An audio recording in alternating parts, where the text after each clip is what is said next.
Good afternoon, ladies and gentlemen. Welcome to the House Insurance Committee.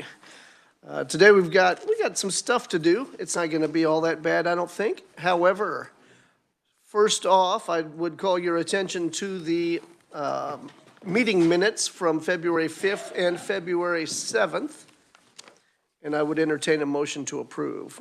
Representative Neighbor. Thank you, Mr. Chairman. I would move that we approve these wonderfully completed minutes of February 5th and February 7th. They are very thorough. I thought so. Very good. All right. Is there a second by Representative Miller? Discussion? Seeing none. All those in favor say aye. Aye. Opposed, say nay. All right, very good. Let's also, while we're moving right along, let's look at HB 2663. We've had a hearing on this, as you'll recall, but in case you've slept since then, Eileen, can you get us up to speed on 2663? No, I was absent. Oh, you were absent. Oh, well, by golly, David, pick up the slack, man. All right, thank you, Mr. Chairman. Yes. Yeah, 2663, this was the bill that would allow those real estate closing funds to be transmitted through real-time or instant payment systems through the FedNow service. That's through the Federal Reserve Banks or the clearinghouse payment companies' real-time payments or RTP system. Representative Neighbor. Thank you, Mr. Chairman. I would move that we pass out House Bill 2663 favorably for passage. All right. I have a second from Representative Dodson. Discussion. Representative Varnberger, or Representative Blue, sorry. Thank you, Mr. Chair. I don't know my name sometimes, too. No, I just want to say that, I raised some concerns with during the committee hearing process regards to FedNow and the name of the quote-unquote Venmo service that it is. And they followed up, and my concerns were addressed through their group, and I just want to say that I support this bill and that I don't have those concerns anymore. Excellent. So you're not wanting to add PayPal? Yes. Oh, all right, very good. Further discussion? Seeing none. Representative, you may close. Thank you, Mr. Chairman. I close. All right, you've heard the motion to pass 2663 favorably. All those in favor say aye. Aye. Opposed, say nay. Very good. That it is the will of the committee. We pass out 2663 favorably. All right, committee, we have two hearings today. The first one is HB 2714, and to get us moving right along on 2714, take it away, Eileen.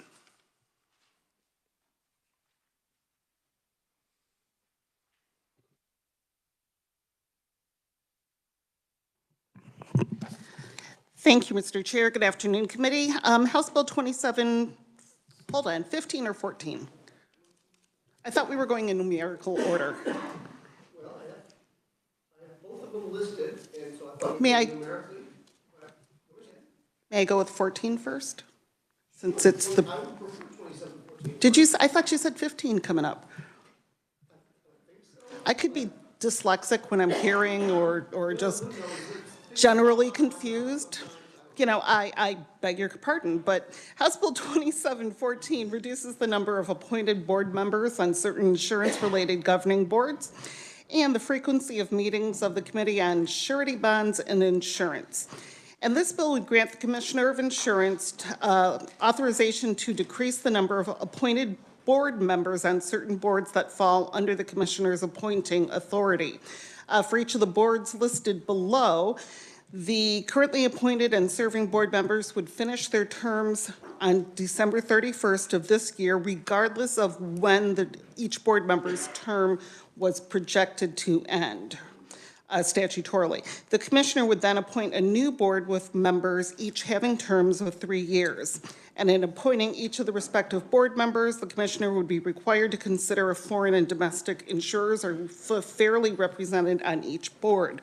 And then finally, each board would have the same powers, duties, and functions as the predecessor board. However, following this enactment, the board members would then be removable for inefficiency, neglect of duty, and malfeasance. The boards that are being affected by this bill are as follows. In Section 1, KSA 40-2102, the Governing Board of Automobile and Motor Vehicle Bodily Injury and Property Damage Liability Insurance, the members are going to decrease from 7 to 5. Section 2, the Governing Board of Workers' Compensation and Employers Liability Insurance Plan, KSA 40-2109, members again decrease from 7 to 5. Section 3, the Governing Committee of Assigned Claims Plan for Personal Injury Protection Benefits, that's KSA 40-3116. They're going to remain at 5 members as of January 1, 2025. Section 4 is the governing plan for equitable apportionment of risk among insurers of applicants for professional liability insurance. These members are going to decrease from 9 to 5 members. Section 5, the governing body for third-party liability insurance plans. The members are going to decrease from 5 to 3. Additionally, I have to request a technical amendment to insert the word members on page 12 in lines 28, 29, and 30. It just says one representing, and to be consistent, I want to add the word members back in. It wouldn't have a legal or substantive effect, but it would be better and more consistent. The bill also removes a requirement for the Committee on Surety, Bonds, and Insurance to meet at least once per month. The meetings would remain on call of the chair. And with that, Mr. Chair, I can stand for questions. Excellent, thank you. Committee, any questions for the reviser? Seeing none. All right, well, let's open up proponent testimony then. And we'll get straight into this one. I have Kyle Strathman from the Kansas Insurance Department. Welcome to committee, Kyle.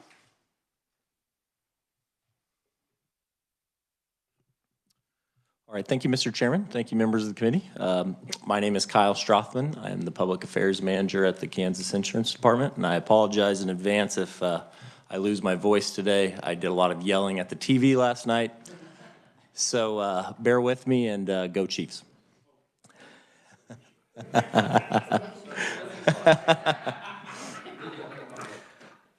So again, thank you for the opportunity to testify on this bill today on HB 2714.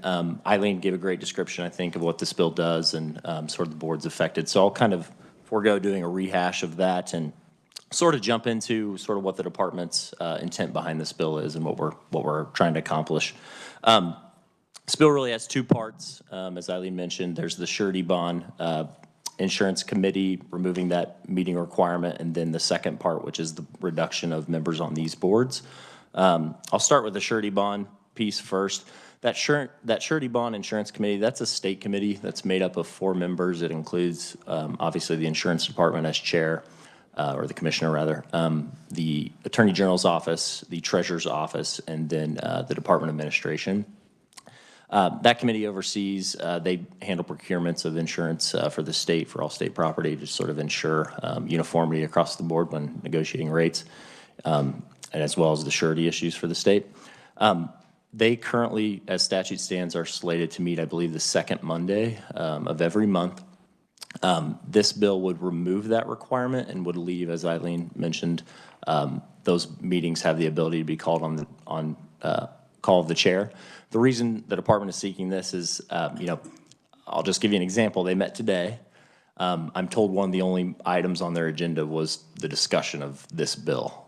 So that being said, they don't have business. It can kind of be straightened out at different parts of the year. It's not consistent. So we feel that it's a better use of time to remove this requirement. They still have the ability, of course, to call these meetings and often do when procurements are up or they have business to discuss. So we just believe that this is purely a time-saving measure for those members of that committee. So that's the first piece, the surety bond piece, and then the second piece is a little more substantive, and that is, of course, the board reductions that we would be seeking with this bill.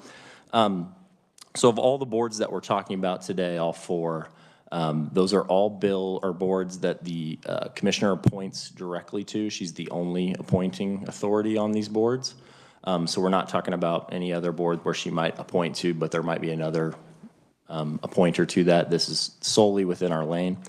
All four of these boards essentially oversee and administer what could be described as insurers of last resort. And of course, that is any individual, in the event that an individual or a company who needs a particular type of insurance can't get it through the regular market, they have these plans to turn to so they can maintain their insurance requirements as required.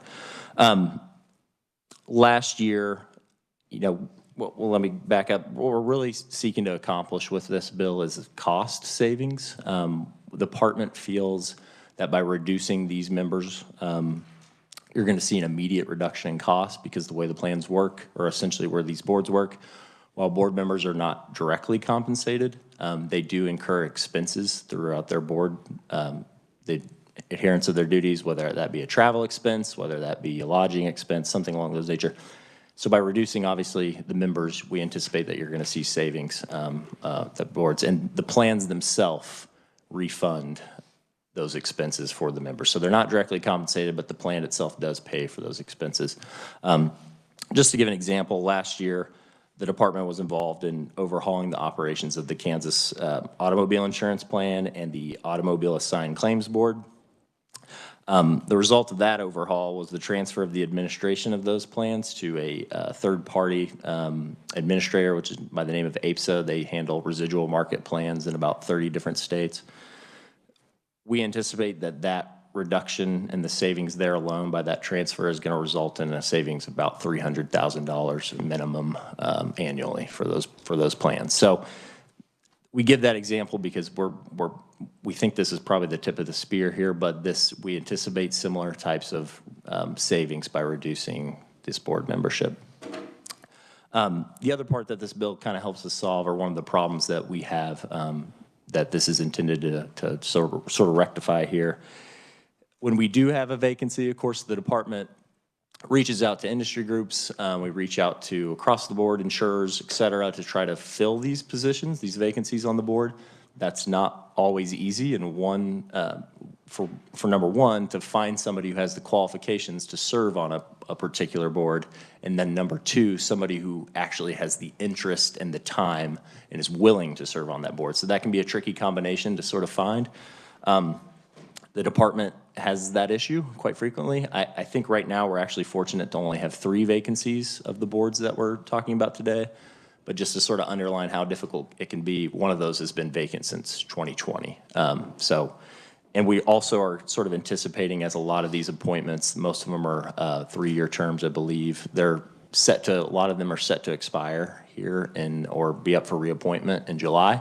So we do anticipate that we're actually going to have further vacancies to fill just through natural attrition. And of course, having less of those positions to fill certainly makes that job a little easier for us. So that's another big piece is what this is helping us accomplish.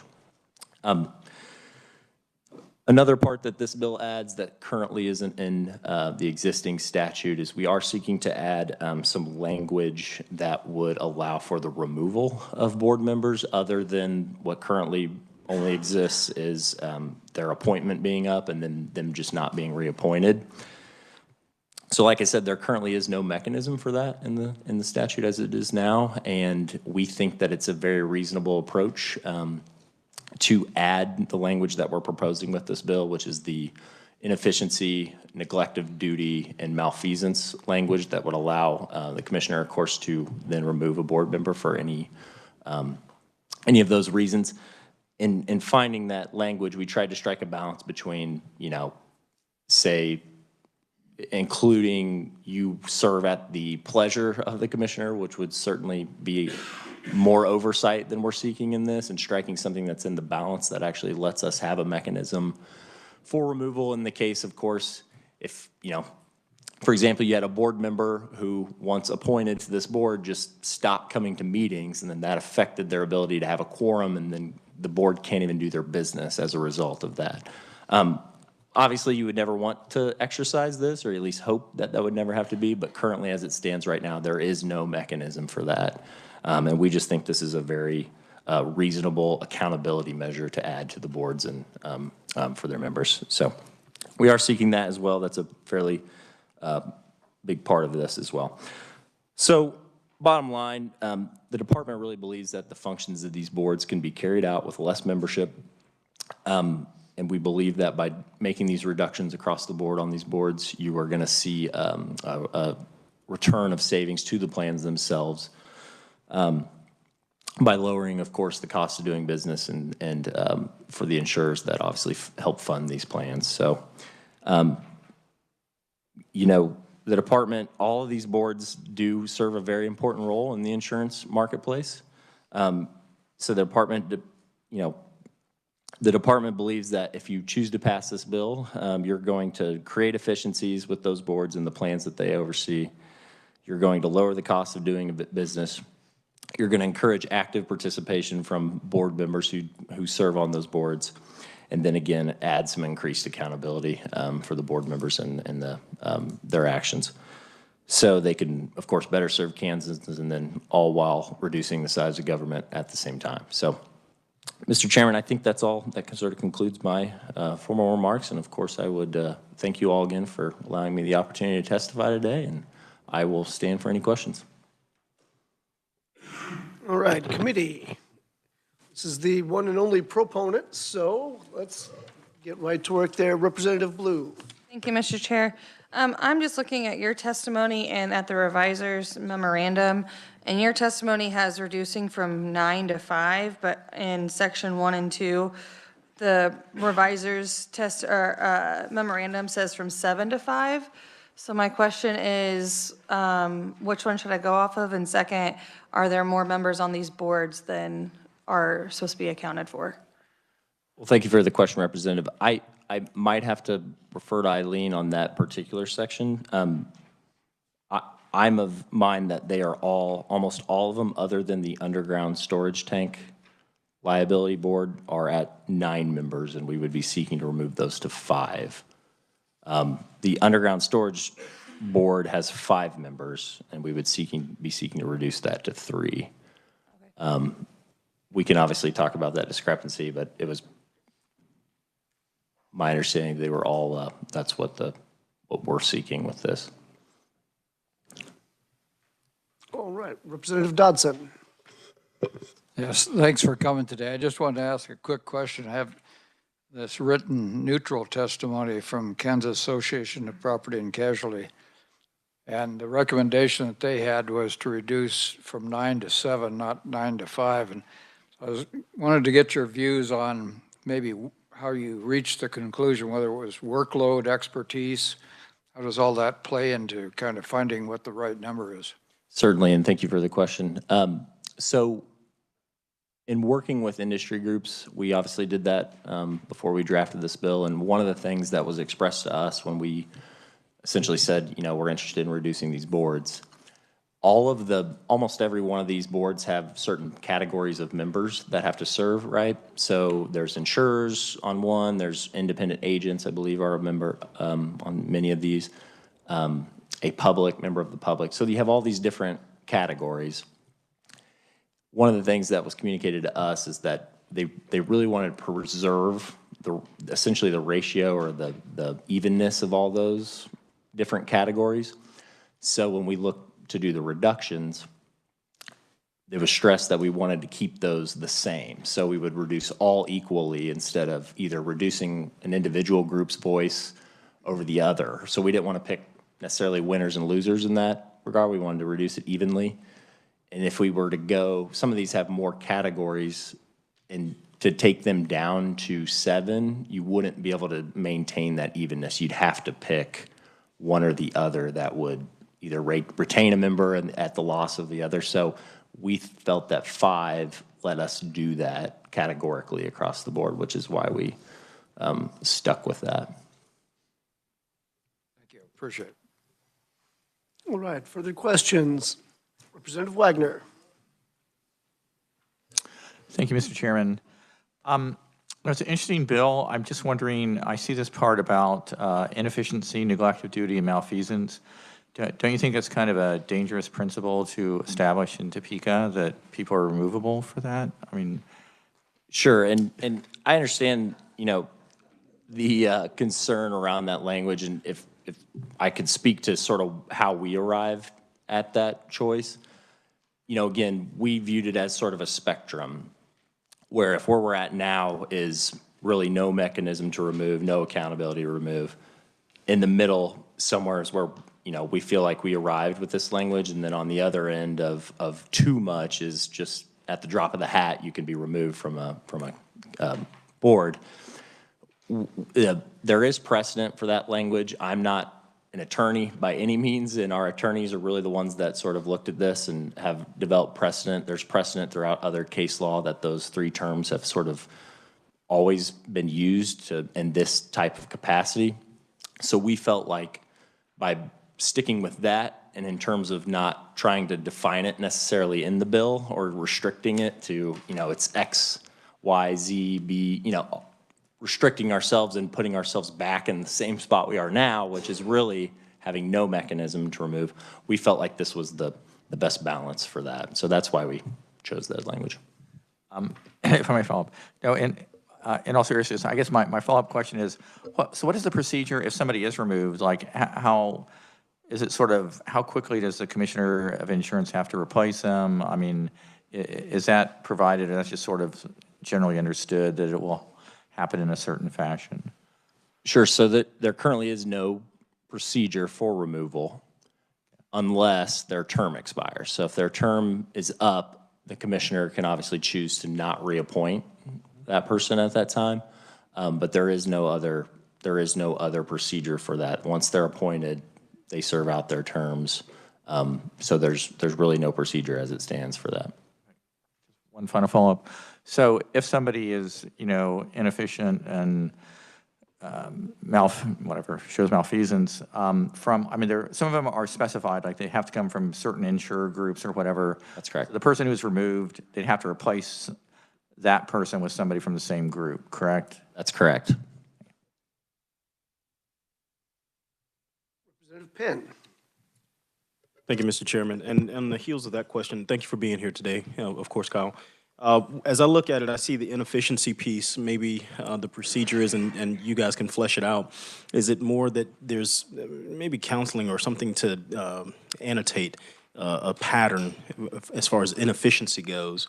And then the neglect of duty is something that's a little bit more like a gross negligence or whatever the case may be. And then the malfeasance is almost something criminal, if you will. And those are the grounds that have to be substantiated in order for this removal. I guess my question goes to, if, according to Representative Wagner, if someone is removed off of this particular thing and it messes up the balance, does it become a logger's head if you can't find people who want to step into that breach? How does that necessarily work? Are you incapacitated then? Sure, that's a very good question, and thank you, Representative.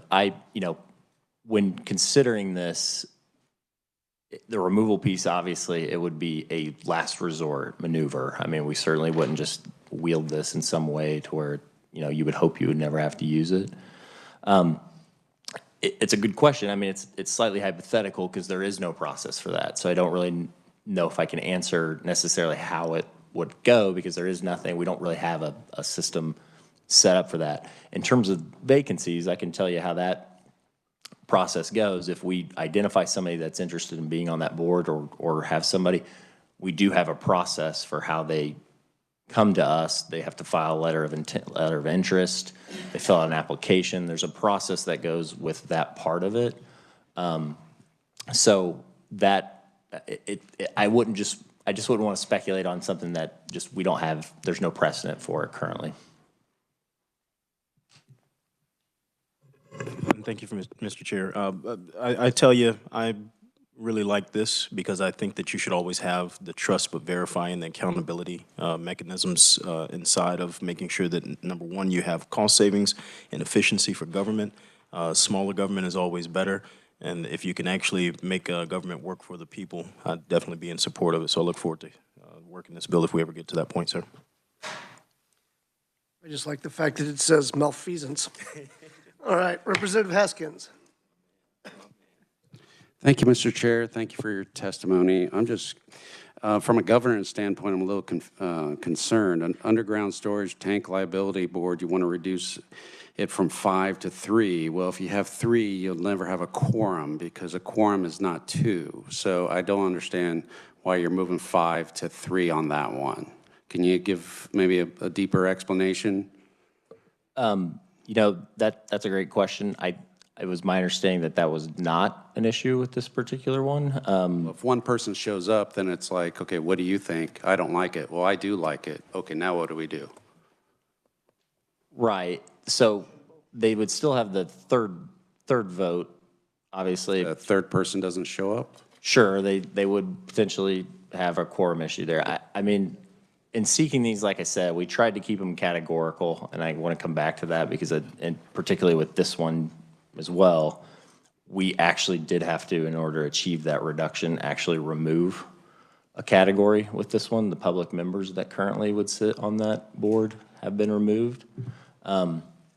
So, I mean, I don't think that answers your question, but I don't know. I would just suggest that you go back and look at it. If you had proposed this to me and in my university, I'd be like, we got to have a quorum. And so that's all. It's just a point of clarification. Certainly, and thank you.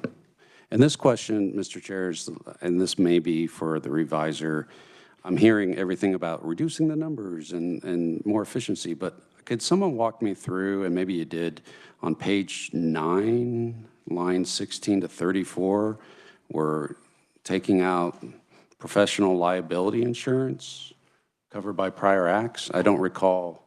If you did, was that the $300,000 or what were we? And am I looking at the right bill?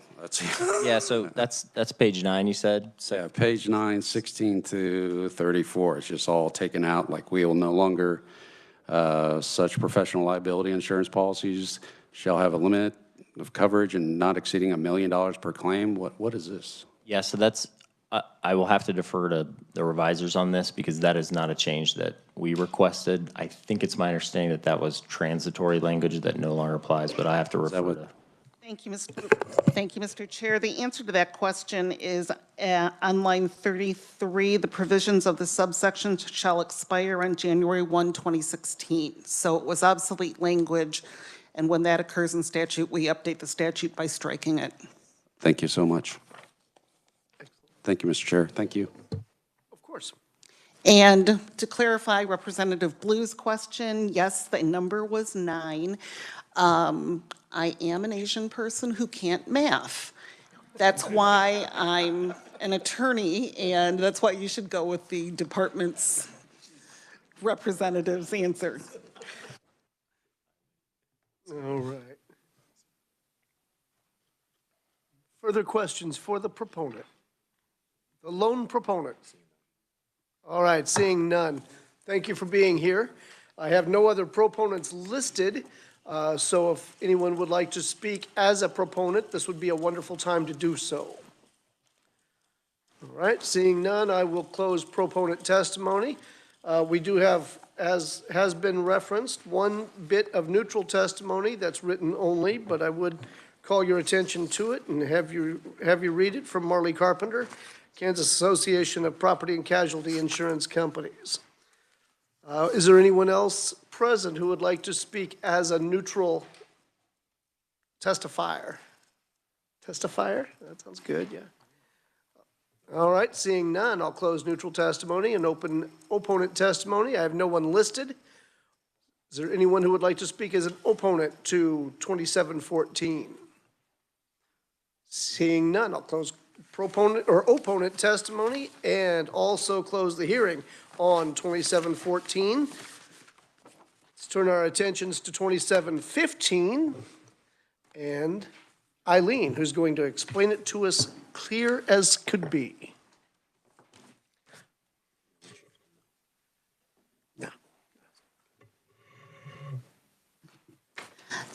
Thank you, Mr. Chair and members of the committee. House Bill 2715 authorizes the Commissioner of Insurance to set the amount of certain fees and requires publication of such fees in the Kansas Register. And if you recall, last year in House Bill 2090, we did the same thing and authorized the Commissioner to set the amount of certain licensing fees for agents and public adjusters. What happened was we had the fee amount that had previously existed in statute, and we turned that into a ceiling, meaning that the Commissioner could decrease all the way to zero for a fee or raise it all the way and leave it at what the ceiling was, which was the existing fee. The bill also required the Commissioner to determine the amount of that fee for the upcoming year and publish that amount in the Kansas Register by December 1st of each year. House Bill 2715 would do exactly the same thing and replicate the Commissioner's authority to set those fees in the 26 additional statutes, and those are all listed below. I can read them to you, but I'm sure you could read them on your own as well. So with that, Mr. Chair, I will stand for questions. Very good. Any questions for Eileen, committee? Seeing none. Perfect. Thank you. All right. We have one proponent listed, and that is none other than Eric Turek from the Kansas Insurance Department. Welcome to committee, Eric. Thank you, Mr. Chairman, members of the committee. Eric Turek with the Kansas Insurance Department. The reviser eloquently described the bill, and we are happy to have introduced this bill and happy to provide proponent testimony. I will reiterate that last year the department did introduce House Bill, the legislature passed House Bill 2090, which included a provision in which the department introduced, and that would grant the commissioner the flexibility to lower specifically agent and agency licensure fees. And I am happy to report that the commissioner followed through with the flexibility that you granted to her.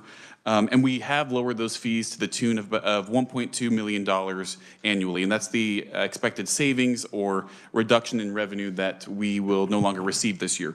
And we're really seeking to build off of those successes. And so in this bill before you, there are about really 110 different fees and fines that we are seeking the flexibility to lower. In law right now, there is just that statutory amount, and we are seeking to charge up to that amount, and we would publish these in the register before December 1 of each year. So happy to stand for questions. All right. Well, of course, we'll be hearing the insurance department's budget in appropriations. Am I going to have concerns when I look at the fee funds but with the reductions in your license? Don't get me wrong, I'm a fan of reducing license fees. I just want to make sure you're not cutting off your nose to spite your face. Absolutely, yeah, definitely understand that concern. Kansans live within their own means, and we believe that the agency should do the same. And you won't see that, we plan to operate as efficiently as possible. I don't think that you should have a concern there. All right, very good. Questions for Eric, committee? Representative Wagner. Yes, Eric, having formerly been on the General Government Budget Committee, I'm curious, so the totality of expenses of the insurance department is like 5 million, not 10 million, I don't know, whatever. And what is your current fee? You know, like you guys are still taking in more fees, obviously, than it costs you to run the department. I mean, do you know what the spread is right now? Great question. I can get you that information. I can tell you that our revenues do continue to grow. It's just the nature of the industry and reciprocity across the country. We are working on many ways to reduce those revenues. This is one extra way that we are attempting to do that. All right, committee, further questions for the lone proponent on this bill? Seeing none. I think they let you off a little early. A little easy, rather. All right, I have no one else listed as a proponent for 2715. If anyone would like to speak as a proponent, now's the time. All right, seeing none, I'll close proponent testimony. I have no one listed for either neutral or opponent testimony. So if anyone would like to speak in either one of those categories, now would be the time. All right, great. I'm going to close both neutral and opponent testimony and the hearing on 2715. Committee, you may have received an email that we're not going to be meeting on Wednesday. That was not an error. That's a true statement. I hear there might be, I don't know, some shindig going on somewhere that we're going to go to. But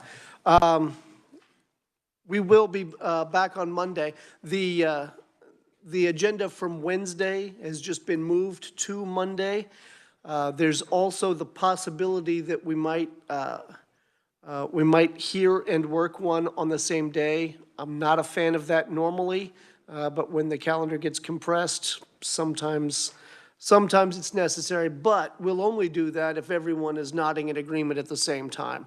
We're not going to have a divisive battle with no prep time.